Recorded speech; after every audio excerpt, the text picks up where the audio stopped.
My hands were shaking, but I signed anyway. 28 years. 28 years of eating ramen, skipping vacations, and saying no to everything, all culminating in this. This goddamn mortgage application. The realtor, some smarmy guy named Dale, flashed a teethy grin. Congratulations, Mark. You're gonna make your folks so proud. Proud. God, that word echoed in my head. Dad's disappointment, Mom's strained smiles, all fueled my relentless drive. All the sacrifices they made. I owed them everything. Since my first crappy job stocking shelves at the Piggly Wiggly, I'd saved every spare dime. I saw my friends blowing cash on trips, new cars, fancy gadgets. I didn't resent them, not really. I had a different goal. I needed to get my parents out of that godforsaken apartment. 40 years they'd lived there, those thin walls barely holding back the sounds of their neighbors' screaming matches and the ever-present rumble of the subway below. That was it. Their apartment made me want to tear my head off. So I got my promotion at the bank. So I got another promotion. So I spent almost every hour of the week working and working just to build a nest egg. This house, it was perfect. 3 bedrooms, a decent-sized yard, a quiet street.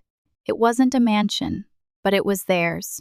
Well, legally mine, but that was just a formality. The bank gave me the best rate because of my credit. Mom and Dad's credit wasn't horrible, but mine was better. The rate was just so much better that it made all of the sense in the world for me to take it on. The closing went smoothly. Keys clutched tight in my sweaty palm. I drove straight to their apartment. Mom's eyes widened when she saw the keys. "Mark, what is this?" "I bought a house," I said, trying to keep my voice steady. "For us." "For you," Dad, usually gruff and stoic, actually teared up. "Son, you shouldn't have." "Yes, I should have," I argued, ushering them out of the building. "You deserve this. You both deserve this." The move was chaotic, exhilarating, boxes everywhere, the scent of fresh paint mingling with the familiar aroma of Mom's cooking. We all pitched in, lugging furniture, unpacking dishes. I took the guest room, a small space, but it didn't matter. This wasn't my house, not really. It was theirs. "It's beautiful, Mark," Mom said that first night, her voice thick with emotion. "Thank you!" From the bottom of my heart, Dad just nodded, his hand heavy on my shoulder. "We're proud of you, son. Proud." The word finally felt real. For the first few months, everything was perfect. Sunday dinners, quiet evenings watching TV, Dad tending to the small vegetable garden in the backyard. It was the family life I'd always dreamed of. I kept my finances separate, paid all the bills myself. They offered, but I waved it off. It was my responsibility. They'd done enough, more than enough. They had been paying the rent on the apartment for the past 30 years or something. And for what? I figured I'd save a bit more than find my own place. A small condo downtown maybe. But for now, I was content. I was giving them the life they deserved. I was making them proud. I was happy, I think. The first sign was subtle, almost imperceptible. I bought groceries, stocking the fridge with their favorite things. Mom just mumbled a quick thanks instead of her usual warm embrace and heartfelt gratitude. I brushed it off. She was probably tired. Then came the house rules. I stayed out a little later one Friday night, catching a movie with a friend after work. When I got home, Mom was waiting up, her face tight with disapproval. "Mark, you need to be more considerate. We worry when you're out late." I was 28 years old. "Mom, I texted you. I told you where I was." "Still," she said, her voice rising slightly. "This is our house now. We need to know what's going on." "Our house?" The phrase stung. I swallowed my annoyance. "Okay, Mom. I'll keep you posted." But the rules kept coming. No friends over without advance notice. Curfew on weeknights. Helping with chores. Even though I was already working 60 hours a week, it felt less like a home and more like a prison. One evening, I was on a Zoom call for work, trying to close a deal, when Dad barged into my room, yelling about the volume. "Can't you see I'm trying to watch the baseball game?" he bellowed, not even trying to lower his voice. I muted myself, my face burning with embarrassment. "Dad, I'm on a call. Can you please?" "This is my house," he roared. "I'll watch what I want. I almost lost the deal." After the call, I confronted him, my voice shaking with suppressed anger. "Dad, this isn't fair. I bought this house for you and you're treating me like an intruder." He just scoffed. "You're an adult. You need to respect our rules." I stared at him, a cold knot forming in my stomach. This wasn't the grateful, loving father I remembered. This was someone else. I couldn't breathe in my own house. I kept getting headaches, and I was tired. The thank yous stopped. They no longer acknowledged all that I did. If anything, I just became the target of their irritation. Then there was my sister, Lily. She sided with my parents, and it was infuriating. How could she possibly know or understand my feelings? She didn't. All she said was, "Mark, they are your parents. What more could you want?" The weirdest part was that they seemed to forget everything about me. They only remembered the bad parts, and they only made me feel guilty. The final straw came on a Tuesday. I'd worked late, fueled by lukewarm coffee and simmering resentment. I just had to work a bit more to get a bonus so I could move out. I pulled into the driveway, the house dark and silent. As I unlocked the front door, a wave of unease washed over me. Something felt different. I flipped on the light. The living room was empty, unnaturally tidy. Too tidy. I walked to my room, the guest room, my sanctuary. The door was ajar. I pushed it open. My breath hitched. The room was bare. Empty. Panic flared in my chest. Where was everything? Where were my clothes, my computer, my books, my life? I stumbled out of the room, calling out for Mom and Dad. Silence. Then a noise. A muffled sound coming from the garage. I hesitated, then walked towards the garage door, my heart pounding. I fumbled with the remote, pressed the button. The door rumbled open, revealing boxes. Mountains of cardboard boxes, stacked haphazardly against the walls. I stepped inside, the scent of dust and forgotten things filling my nostrils. I tore open the nearest box. Clothes. My clothes. I ripped open another. My computer. My books. My personal belongings. Everything the first owned, crammed into cardboard boxes like I was some unwanted tenant being evicted. Rage, cold and sharp, sliced through my confusion. How could they? How dare they? Then they appeared. Mom and Dad standing in the doorway, their faces grim. "What is this?" I demanded, my voice trembling with fury. "What the hell is going on?" Mom sighed, a dramatic, theatrical sigh. "We need to talk, Mark." "Talk?" I exploded. "You pack up my entire life and dump it in the garage, and you want to talk?" "We need our space," Dad said, his voice flat and devoid of emotion. "Your space?" I repeated, incredulous. "This is my house. I bought this house for you." "It's just on paper," Mom said, her eyes hard. "We live here now. We need to feel comfortable." "Comfortable?" I screamed. "By throwing me out of my own house?" "You're an adult, Mark," Dad said, his voice rising. "You need to be independent. Find your own place." "Independent?" The first roared. "I'm the one paying the mortgage. I'm the one paying the bills. How much more independent can I be?" "We gave you a good life," Mom said, her voice laced with accusation. "We sacrificed everything for you, and I'm trying to repay you," I shouted. "But you're treating me like I'm nothing." "We just want our house back," Dad said, his voice cold. "You have 1 week to leave, 1 week." The words echoed in my head, a death knell to everything I believed in, everything I had worked for. 1 week to leave my own house. "You can't do this," I said, my voice barely a whisper. "You can't." Mom turned away, her face expressionless. "You'll figure it out, Mark. You always do." They walked back into the house, leaving me standing in the garage, surrounded by the shattered remains of my dream. I was sweating. I couldn't feel my legs. I just sat down in the mess. I couldn't sleep that night. I tossed and turned, the image of those boxes burned into my brain. 1 week! I knew I couldn't stay there. Not with them. Not after what they'd done. I packed a bag, grabbed my laptop, and drove to Ben's apartment. Ben was my best friend, my rock. He'd always been there for me, through thick and thin. He didn't ask questions, just pulled out the sofa bed and handed me a beer.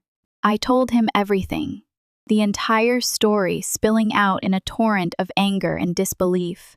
Ben listened, his face growing grimmer with each word. "That's fucked up, Mark," he said finally. "Seriously fucked up. What am I going to do, Ben?" I asked, my voice cracking. "I don't want to kick them out, but I can't just give them the house." "You shouldn't have to," Ben said, his voice firm. "It's your house, Mark. You earned it." The next morning, my phone exploded. Texts, calls, voicemails, from relatives I hadn't spoken to in years. "What's going on, Mark?" my Aunt Carol demanded, her voice shrill. "Your mother told me everything." "You're trying to evict them?" "Aunt Carol, it's not like that. How could you do this to your own parents?" she interrupted. "After everything they've done for you? They packed up my things and told me to leave," I shouted, my voice trembling. "I'm the one being evicted. Don't be ridiculous," she scoffed. "They just need their space." "You're being selfish, Mark, ruining the family over a house." I hung up, my hand shaking. The calls kept coming, each one more accusatory than the last. They hadn't even bothered to hear my side of the story. They'd already judged me, condemned me. Even worse, my sister, Lily, called. She was the only sibling I had left, and for her to say something like this felt like another nail in the coffin. "Mark, what the hell is going on?" she asked, her voice tight with anger. "Lily, you have to listen to me." "No, you listen to me," she snapped. "Mom and Dad are devastated. How could you do this to them? They told me to leave." "They packed up my things. They just want their space, Mark." "You're being so unreasonable.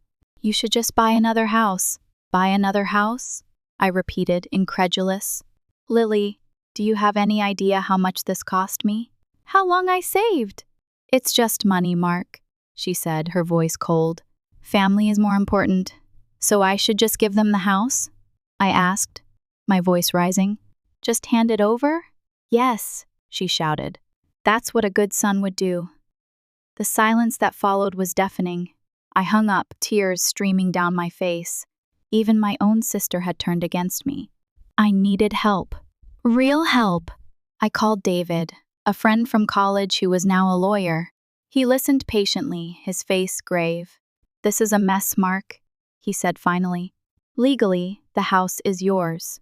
There's no question about that." But what?" I asked, my voice tight with anxiety. "Getting them out won't be easy," he said. "If they refuse to leave, you'll have to go through the formal eviction process. That could take months, especially if they contest it." "Months?" I repeated, my heart sinking. "And," David continued, "even if you win, it'll be ugly. Your parents could drag things out, make false accusations, try to damage the property. It'll be a war, Mark. So what are my options?" I asked, desperate. "Mediation is the best first step," he said. "Try to reach some kind of agreement. But if they're not willing to be reasonable, you need to start thinking about the next steps. Filing for eviction, getting a restraining order if necessary." He paused, his eyes filled with concern. "Mark, are you prepared for this? This could get very nasty." I didn't know if I was prepared, but I knew I couldn't back down. I had worked too hard, sacrificed too much. I couldn't let them take everything from me. I took David's advice and scheduled a mediation session. I walked into that room, my stomach churning with anxiety. Mom and Dad were already there, their faces set in stone. The mediator, a kindly woman with a soothing voice, explained the process, urging us to find common ground. I tried. I explained my side of the story, my voice shaking with emotion. I told them how much I loved them, how much I had wanted to make them happy. But I also told them that I couldn't just give them the house. It was my future, my security. They didn't listen. They didn't acknowledge my feelings. They just repeated their demands, their voices growing louder and angrier. "We assumed you bought it as a gift," Mom said, her voice dripping with resentment. "We're not renters, Mark. We're family. You knew the house was in my name," I shouted. "We talked about this. We thought you'd do the right thing," Dad said, his face red with fury. "You're being selfish, Mark. Ungrateful." "I'm being selfish?" I repeated, incredulous. "You're the ones trying to take my house." The mediation session ended in failure. Mom and Dad stormed out, their faces contorted with rage.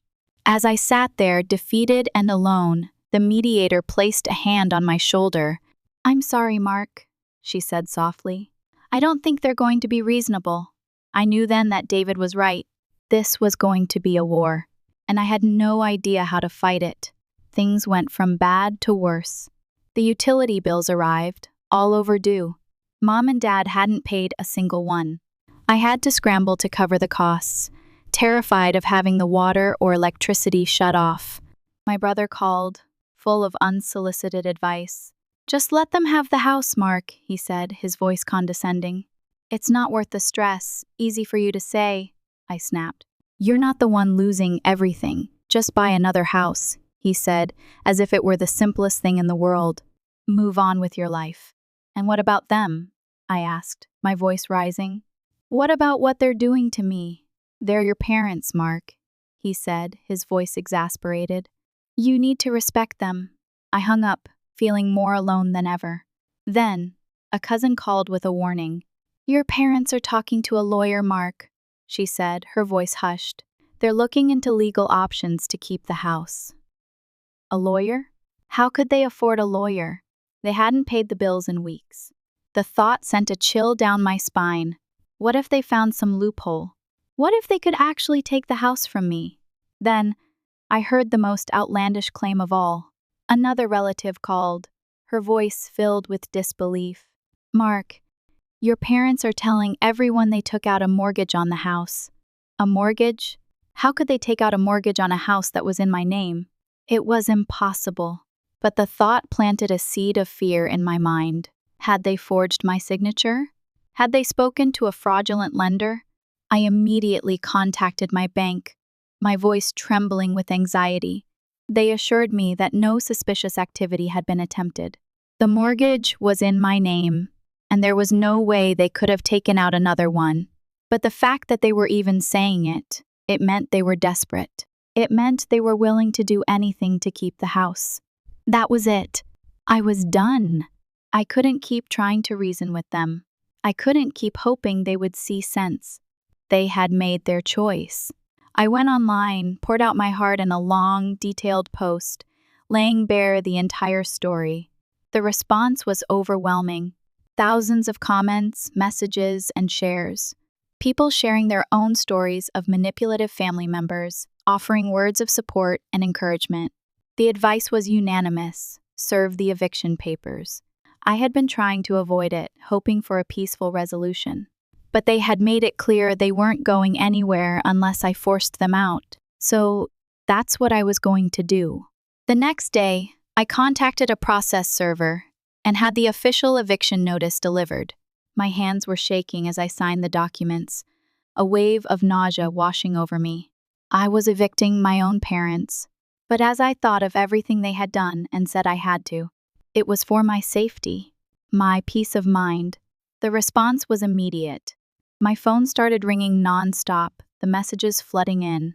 Accusations, insults, threats, from relatives, friends, even people I barely knew. "How could you do this to your own parents?" they demanded. "You're kicking them out onto the street. You're destroying the family over a house.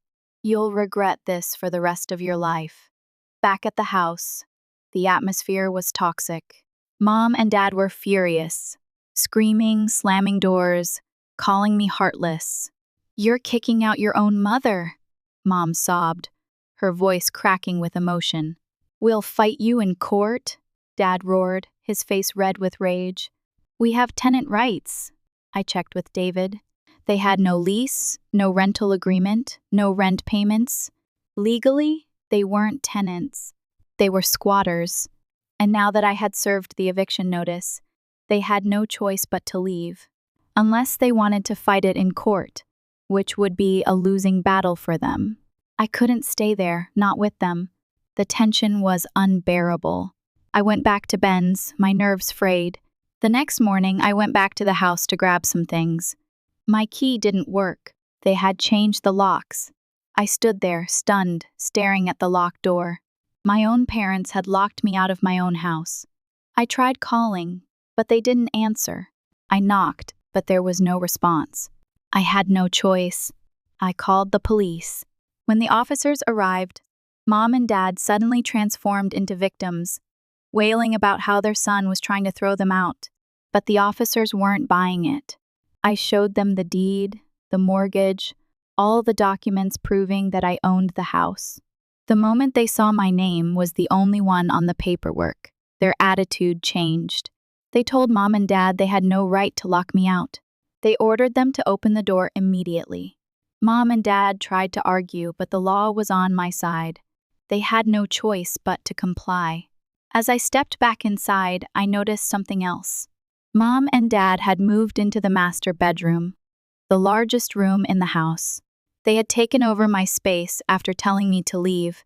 I grabbed my things and left again, my heart filled with a mixture of anger and despair. That night, Mom posted a long, dramatic rant on Facebook, accusing me of tricking them into thinking the house was theirs, of throwing them out like garbage. The comments were filled with sympathy, people calling me a terrible son, saying family was more important than money. The threats started. Distant relatives, random family friends, messaging me, warning me that I would regret this. One cousin sent a long text about how I was going to feel when they were gone. Another uncle told me I was dead to him. The eviction process had begun. David warned me it wouldn't be instant. Even though Mom and Dad had no legal claim, the process could still take months if they tried to stall. My siblings tried to intervene, begging me to reconsider, to just give them more time. One even suggested that I find them a smaller place and pay for it. I refused. They had made their choice. They had spent the last month treating me like I didn't matter. They had locked me out of my own house. They had tried to turn the entire family against me. There was no going back. 30 days! And they were gone.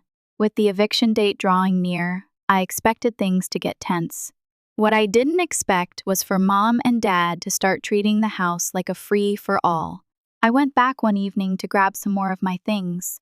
I walked into my old room and immediately noticed something was off. My gaming console was gone. My extra laptop was missing. Even some of my clothes and personal items were nowhere to be found. I checked the living room. A few pieces of furniture were missing too. I asked a neighbor if they'd seen anything. Turns out, Mom and Dad had been selling off my belongings for extra cash. They weren't even being discreet about it. People had been coming by, picking up things they'd listed online. I had no idea how much they had sold already, but it was clear they were trying to squeeze every last penny out of the situation before they had to leave. And then it got even worse. Another neighbor mentioned something strange. They had seen a guy carrying a mattress into the house a few nights ago. I didn't think much of it at first, but something wasn't adding up.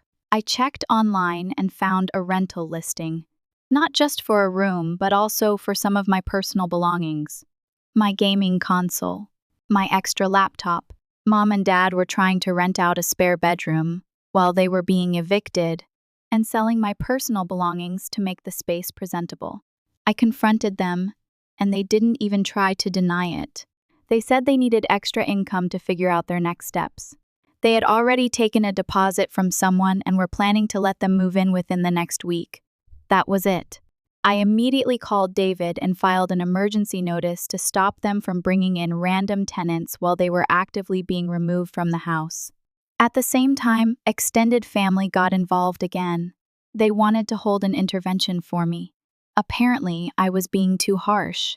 A few aunts and uncles tried to convince me to sit down and work things out, like a family. I refused. Then the threats started. I got a message from a relative, warning me that if I didn't do the right thing, I'd regret it. Another one hinted that I should watch my back. That was all I needed. I went straight to the police and filed a restraining order against Mom and Dad, and a few of the more vocal relatives. I wasn't taking any chances. Then the next bombshell dropped. A financial institution contacted me about some recent documents that needed verification. When I looked into it, I found out Mom and Dad had tried to forge my signature on a financial document. They were trying to take out a loan using my information. I called my bank, locked down my accounts, and reported the fraud. They didn't get away with it, but the fact that they even tried showed me they had completely lost it. Meanwhile, my brother called, acting like he had a solution. He offered to buy the house at a ridiculous lowball price, less than half of what I paid. He told me it was a compromise so that no one had to lose. I hung up. There was nothing to discuss. At this point, I couldn't stay there anymore. Even though I legally owned the house, I moved out temporarily while the legal process played out. Court day came. Mom and Dad actually tried to claim I had gifted them the house. They argued that my intent was for them to own it and that I was now changing the terms unfairly. The judge didn't even entertain it. The house was in my name, the mortgage was in my name, and there was no legal proof that I had ever transferred ownership to them. Their claim was completely denied. That should have been the end of it. It wasn't. A few days later, I got a call. More drama. Mom and Dad were still refusing to leave. The official eviction was starting, and they were ignoring it like it wasn't real. I had no choice. I hired a moving company and scheduled a day to have all their things packed up and taken out. The day of the move, they went into full meltdown mode, screaming, crying, calling me a traitor, a disgrace, every insult they could think of. My dad started threatening to sue. My mom kept crying about how she was being made homeless by her own son. They refused to touch any of their stuff. The movers had to handle everything while Mom and Dad sat in the living room, acting like they had no idea how it had come to this. After one final screaming match, they left. No goodbyes, no last words. They just walked out, furious and humiliated. Even now, they refuse to speak to me. And honestly, that might be for the best. The moment Mom and Dad walked out of the house, I wasted no time. I changed the locks that same day. There was no telling what they might try next, and I wasn't about to find out. The eviction was final, but I knew they weren't going to accept it quietly. Once the locks were taken care of, I did a full walkthrough of the house, and that's when I saw what they had done. They had trashed the place. There were holes in the walls, deep scratches on the hardwood floors. The kitchen cabinets had been yanked so hard, some doors were hanging off the hinges. The guest bathroom had water damage. Someone had left the faucet running, just enough for it to overflow at some point. It looked intentional. Worst of all, they had dumped garbage in random spots. Old food stuffed in drawers, bags of trash hidden in corners. There was even a faint smell of something rotting in one of the closets. I documented everything, took pictures, and forwarded everything to David. The cost of repairs was going to be expensive, but legally, Mom and Dad were already gone. There was no getting that money back from them. I had to eat the cost. Meanwhile, they had already moved in with a relative, and of course, they were telling everyone that I had made them homeless. The family group chats exploded again. More messages, more guilt tripping. A few relatives tried to pressure me into letting them stay just a little longer while they figured things out. I ignored every single one. Even with all of that, there was a strange sense of relief. For the first time in months, I could actually breathe in my own home without feeling like I was an outsider. The stress wasn't completely gone, but at least now I wasn't constantly on edge, wondering what they were going to pull next. Friends reassured me I had done the right thing. Even people online had my back. Every time I second-guessed myself, I remembered they did this to themselves.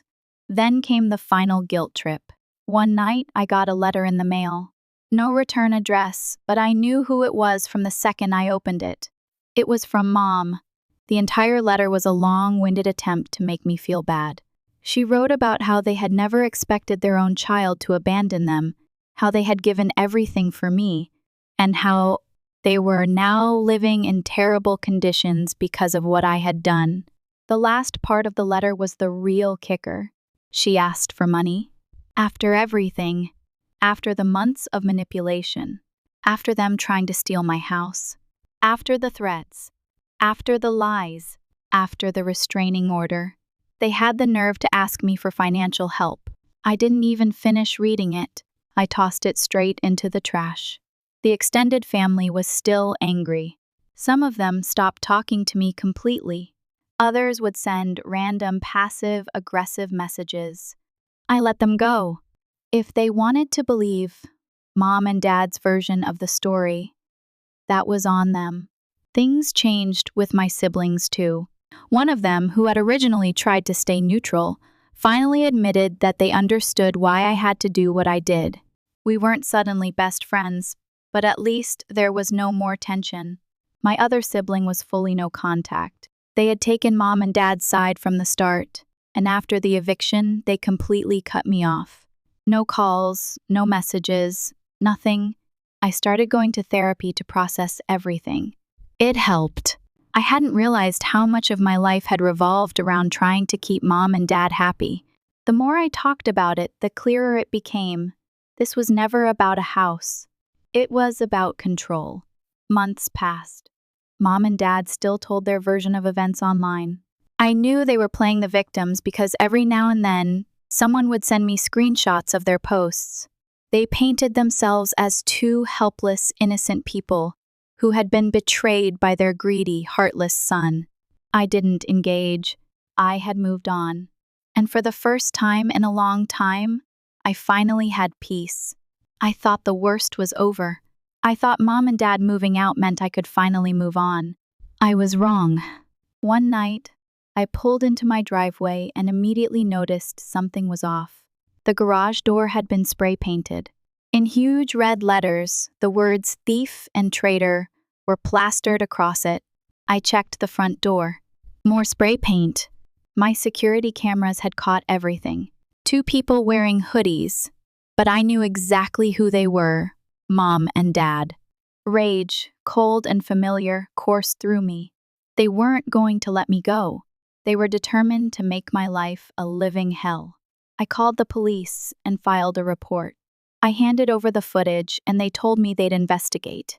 A few days later, an officer followed up, confirming that Mom and Dad could be charged with property damage and trespassing. I had the option to press charges, and after everything they'd done, I didn't hesitate. Enough was enough. A few hours later, my brother called, furious, not at our parents for vandalizing my home, but at me for involving the cops. He went on about how I was making things worse, that I needed to just let it go. I hung up. There was nothing to discuss. Then came the next round of Facebook rants. Mom posted a long, dramatic status about how she was being harassed by her own son. She claimed she was living in fear and that I was trying to destroy them for no reason. The post got hundreds of comments, full of sympathy from family friends, distant relatives, and random people who had no idea what was really happening. The messages started pouring in, more people telling me I was cruel, that I should be ashamed. Someone even messaged me anonymously, warning me to fix this before something bad happens. I called David. He told me to start considering a restraining order. Then I got served with legal papers. Mom and Dad were suing me for ownership of the house. At least, that's what they wanted me to think. The documents had no court stamp, no official case number. Just a pile of nonsense they probably printed off the internet to scare me into thinking they had a case. David took one look and immediately called their bluff. I didn't respond. Nothing ever came of it. Another desperate move that led nowhere. Then, an uncle reached out claiming he wanted to fix things. He offered to set up a family meeting so we could all talk it out. I refused. There was nothing to fix at that point. I thought I had handled everything. But then I got a letter from the county about overdue property taxes. Apparently, Mom and Dad had never paid the property taxes they had agreed to cover. They just let them pile up, expecting me to deal with it eventually. I paid the balance immediately, then had them officially removed from anything financial related to the house. No more surprises. Then came the final ridiculous demand. Mom and Dad started telling people that I owed them money for all the improvements they made to the house. Except there were no improvements. If anything, they had damaged the house before leaving. Yet, they were now trying to guilt me into paying them for work they never did. At that point, even my brother started pulling away. No more texts, no more calls. I think he finally realized they had gone too far. I posted another update online and it exploded again. Thousands of comments, all supporting me, telling me I needed to cut them off completely. Some people even shared similar stories of entitled family members trying to pull the same thing. At this point, I was done. No more chances. No more conversations. Mom and Dad weren't just trying to take my house. They wanted to destroy my life while doing it. After Mom and Dad failed to take my house, trashed it on the way out, and tried to sue me with fake documents, they moved on to their next target, my uncle. This was the same uncle who had tried to hold a family meeting to make me fix things. He had taken Mom and Dad's side in the beginning, fully believing their sob story about how I had betrayed them. He told them they could stay with him temporarily while they got back on their feet. It didn't take long for history to repeat itself. At first, things seemed fine. Mom and Dad were grateful, acting like they had learned their lesson. But within a few months, they started pulling the same entitled behavior they had with me. They refused to contribute to household expenses. They ignored rules. They complained about everything, demanding things be done their way. Then came the control issues. They started treating my uncle's house like it was theirs. They told him how to decorate. They started dictating who could visit. They even made demands about what food should be bought because they didn't like what was in the fridge. Worst of all, they stopped paying rent. Even though my uncle had originally let them stay for free, he eventually asked them to pitch in something. They kept dodging it, making excuses, acting like they shouldn't have to pay because they were family. Sound familiar? My uncle finally realized what was happening. He reached out to me. And this time, he wasn't defending them anymore. He admitted that he had completely underestimated the situation. He thought they were just struggling and that I had been too harsh, but now he was dealing with the exact same nightmare, and he wanted them gone. At first, he tried to be patient. He even defended them, saying they were just adjusting to their new situation. But after a few months of them dodging bills, taking over common spaces, and refusing to contribute, he finally saw what I had warned him about. He gave them notice to leave. But just like with me, they refused. So my uncle did exactly what I had done. He formally evicted them. When they realized they had nowhere else to go, they showed up at my house. I came home one evening and found them waiting on my front porch. They told me they had nowhere else to go. They said they had learned their lesson. They begged me to just let them stay for a little while. I shut it down immediately. I told them they had burned their bridges, that I had given them every chance, and they had thrown it away, that they had done this to themselves. Then Mom broke down. She threw herself onto the lawn, sobbing so loudly that neighbors started looking outside. She kept wailing about how I was abandoning my own mother, and how I was turning my back on family. Dad just stood there, glaring at me, arms crossed, waiting to see if I would cave. I didn't. A neighbor must have called the cops because a few minutes later, a police car pulled up. The officers asked what was going on, and I told them straight. I own the house. My parents weren't welcome here, and I wanted them gone. The police escorted them off my property. That was the last time I saw them. The next day, they blocked me on everything. They told extended family I was dead to them. And of course, the smear campaign continued. They trashed my name to anyone who would listen, in the local community, at family gatherings, everywhere. They told people I had abandoned them when they needed me most, that I had stolen their house, that I had destroyed my own family over money. Random people started messaging me online, calling me heartless. I even got a few anonymous threats telling me I would regret this. My brother refused to see reason. Not once did he acknowledge everything our parents had done to him. It didn't matter that they had tried to steal my house, break in, and manipulate everyone around them. He still saw me as the villain. That part wasn't surprising. What did surprise me was how divided the rest of the family became. Some relatives finally saw the truth. They had believed Mom and Dad at first, but once the lies started piling up, it became impossible to ignore. Others doubled down. To them, I was the ungrateful son who had betrayed his parents. At family gatherings, my name wasn't mentioned. Some people refused to talk to me. Others still sent passive-aggressive messages, hoping I would come to my senses. I didn't respond. For the first time in years, my home was mine. No fights, no drama, no random strangers moving in, because my parents thought they could rent out rooms in a house they didn't own. Just peace? I finally started focusing on my career. And funny enough, I started excelling. Without the stress of dealing with my parents constantly draining my energy, I actually had time to invest in myself. A few months later, a letter showed up in my mailbox. No return address, but I knew exactly who it was from. Inside was a handwritten note from my mother. It was long, dramatic, and filled with one last desperate attempt at guilt-tripping me. She wrote about how they forgave me, yes. Forgave me after everything they had done, stealing, lying, manipulating, and literally breaking into my house. They were acting like I was the one who had wronged them.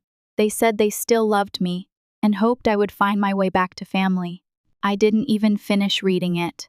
I threw it straight into the trash. That was the moment I realized I felt nothing. No guilt, no sadness, no second thoughts. For so long, I had carried this weight, constantly questioning if I was doing the right thing. But standing there, looking at that letter in the trash, I knew I had made the right choice. A few months later, I heard from a distant cousin that Mom and Dad had moved out of state. They had finally given up. They couldn't keep up their smear campaign when nobody believed them anymore. With everything finally behind me, I started looking into buying a new house. Not because I had to, but because I wanted to. I wanted something that wasn't tied to all the chaos and drama they had caused. A real fresh start. When I posted my last update, it exploded. Thousands of upvotes, thousands of comments. People telling me they had been through the same thing. People telling me I was justified all along. At the end of the day, family isn't about blood. It's about respect. And my parents never respected me. Now, they are out of my life for good. And I have never felt more free. Years have passed since then. I bought my condo downtown. A sleek, modern space filled with light and the energy of the city. I met someone, a woman named Sarah, who is kind, supportive, and understands my past. We're building a life together, a life filled with laughter, trust, and genuine connection. Every now and then, I think about my parents. I wonder where they are, what they're doing. I wonder if they ever think about me, if they ever regret their actions. But I don't dwell on it. I can't. I have to focus on the present, on the future. I have to protect myself, my peace. I still get the occasional message from a distant relative, someone who still believes Mom and Dad's version of the story. I ignore them. Their opinions don't matter. What matters is that I'm free. I'm safe. I'm happy. I finally understand that I don't need their approval to be whole. I don't need their love to be worthy. I am enough. I am strong. I survived. And that, in the end, is all that matters. I built my home back up again. It was hard, but it was worth it.